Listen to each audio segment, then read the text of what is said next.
जब भी गर्मियां सताती है सबसे पहले ठंडे ठंडे बर्फ की तो याद आती है। फिर चाहे बर्फ के आइस क्यूब्स फ्रिज में जमाना हो या फिर बड़े स्केल पर इन्हें फैक्ट्रीज में बनाना हो, ये काम होता है बड़ा ही इंटरेस्टिंग। तो फिर चलिए फटाफट से गर्मियों में कुछ ठंडेपन का एहसास दिलाते हुए हम आपको ले चलते हैं फैक्ट्रीज के उस हसीन सफर पर, जहां पर हम सीखेंगे कि आखिर इस ठंडी ठंडी बर्फ को फैक्ट्री में कैसे बनाया जाता है। आज हम आपको जिस फैक्ट्री में ले चल रहे हैं, उस फैक्ट्री में गर्मियों के हर सीजन में एक महीने में लगभग 150 टन से भी ज्यादा बर्फ को तैयार किया जाता है। तो क्या आप तैयार हैं इस खूबसूरत से सफर के लिए? Let's start. हम आपको लाए हैं गुजरात की Mehsana ice and cold storage private limited factory में, जहां पर बर्फ बनाने के प्रोसेस में सबसे पहले नॉर्मल पानी को एक बड़े से टैंकर में भरने से शुरुआत करी जाती है। जब ये पानी इसमें भर दिया जाता है तब इसे चिलर की मदद से ठंडा किया जाता है।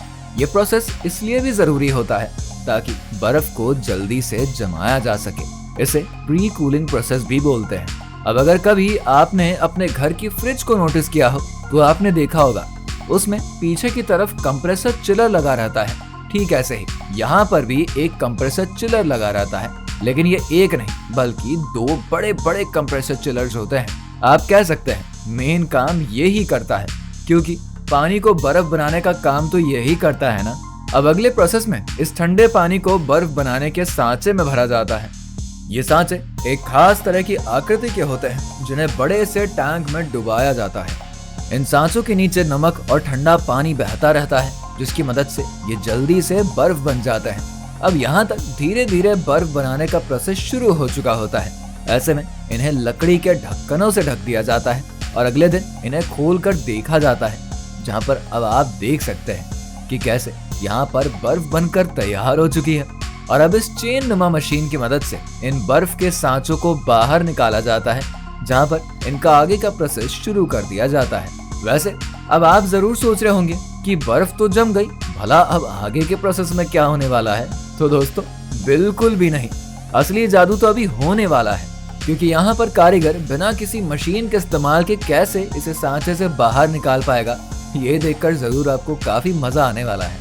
यहाँ पर सांचों की दूसरी तरफ से बर्फ को पिघलाने का काम शुरू किया जाता है, जिसके लिए सांचों के दूसरी तरफ से पानी को भरा जाता है। और हम यहाँ देखते हैं कि कुछ ही देर बाद बर्फ पिघलने लगती है और सांचे के बीच में और बर्फ के बीच में अच्छा खासा डिफरेंस भी हो जाता है।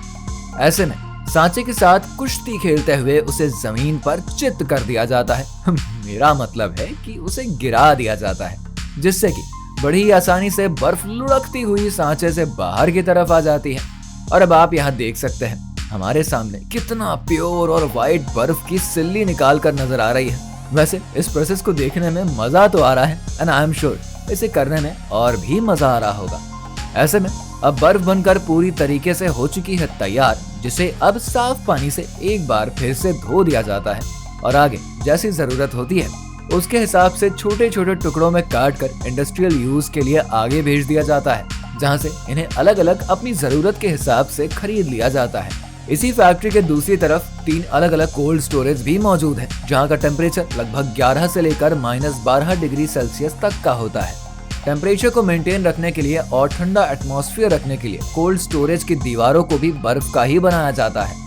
5 फ्लोर के बने पहले स्टोरेज रूम में गुड़, इमली और ऐसी और चीजों को रखा जाता है जिन्हें ठंडे टेम्परेचर की जरूरत पड़ती है। इसके 5th फ्लोर पर रखा जाता है कूलर, हर फ्लोर को जो कि ठंडा रखता है, क्योंकि इसका हर फ्लोर लकड़ी से बना है, जिसके बीच में थोड़ा सा गैप रहता है और यहीं से वेंटिलेशन भी हो पाता है।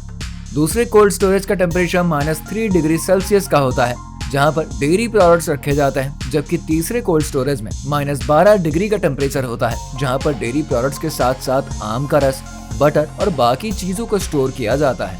तो अब हम उम्मीद करते हैं ठंडे ठंडे बर्फ को बनाने का हमारा ये फैक्ट्री मेकिंग प्रोसेस आपको पसंद तो आया होगा। अगर हाँ तो इसे लाइक और शेयर करके हमारे चैनल क्रेजी ट्रेंड्स को सब्सक्राइब करना बिल्कुल मत भूलें।